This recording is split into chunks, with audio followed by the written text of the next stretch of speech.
बिस्मिल्लाहिर्रहमानिर्रहीम। अस्सलाम वालेकुम। मैं हूं इमरान उमर और आप देख रहे हैं इमरान उमर यूट्यूब चैनल।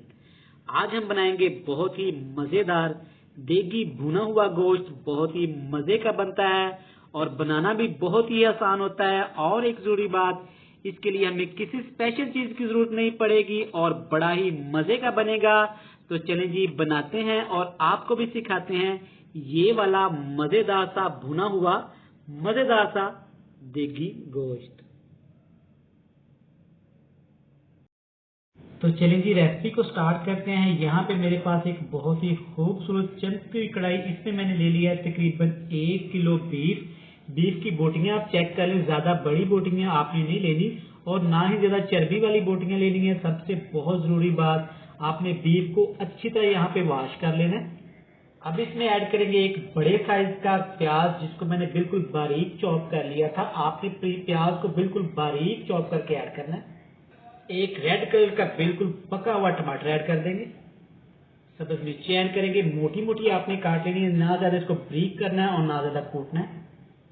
1 चम्मच भर के आपने फ्रेश अदरक लहसुन का पेस्ट ऐड कर देना है।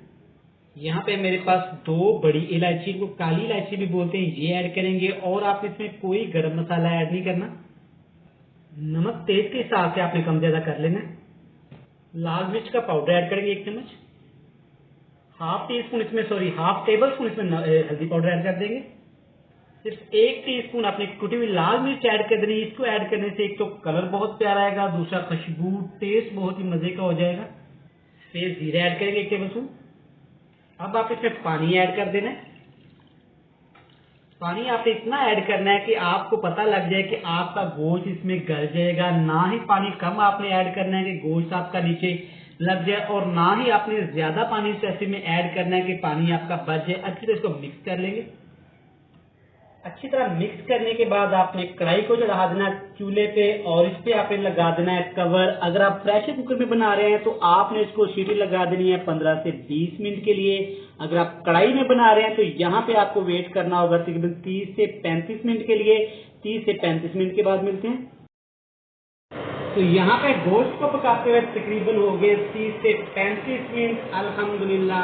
अल्हम्दुलिल्लाह आप चेक कर सकते हैं पानी काफी हद तक खुश्क हो गया है। ये पानी आपने मुकम्मल तौर पे यहाँ पे खुश्क करना है, ड्राई कर लेना है।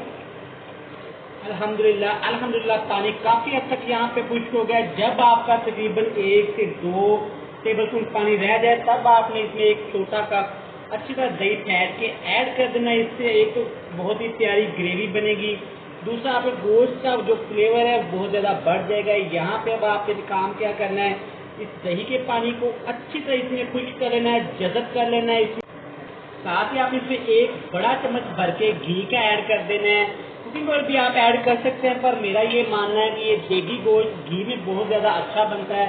यहाँ पे अच्छी तरह आप इस घी की मिक्सिंग कर देंगे और अब यहाँ पे आपने इसकी तेज फ्लेम पे अच्छी तरह भुनाई कर लेनी है। खुशबू के लिए, फ्लेवर के लिए 1 चम्मच आपने धनिया पाउडर इसमें ऐड कर देना। 4 सब्ज मिर्चियाँ जिनको सेंटर से मैंने कट लगा ले, ये ऐड कर देंगे। इसकी खुशबू बहुत ही मजे की लगती है इस भुने हुए देसी गोश्त में। एंड पे थोड़े से लेमन स्लाइसेस में कटे हुए अदरक जुलियन कटिंग की हुई ऐड कर देंगे। अच्छी तरह यहाँ पे आप इसको मिक्स कर लेना है। ये हमारा मजेदार सा देसी और देगी गोश्त बन के तैयार है। तो इसकी हम आपको दिखाएंगे प्यारी सी फाइनल लुक। माशाल्लाह माशाल्लाह, अल्हम्दुलिल्लाह हमारा देगी भुना हुआ गोश्त कितना ही मजे का तैयार हुआ है और कितने कम मसालों से हमने इसको तैयार किया है। आप इस रेसिपी को जरूर ट्राई करिएगा, इंशाल्लाह आपको बहुत मजा आएगा। वीडियो अच्छी लगे तो चैनल को सब्सक्राइब कर दें, वीडियो को लाइक कर दें। मैं डेली आपके लिए यमी, इजी और आसान वीडियो लेके आता हूँ जो अल्हम्दुलिल्लाह बहुत ज्यादा पसंद करते हैं। मुझे दीजिएगा इजाजत, मिलते हैं नेक्स्ट वीडियो में। बहुत सारा प्यार, खुदा हाफिज।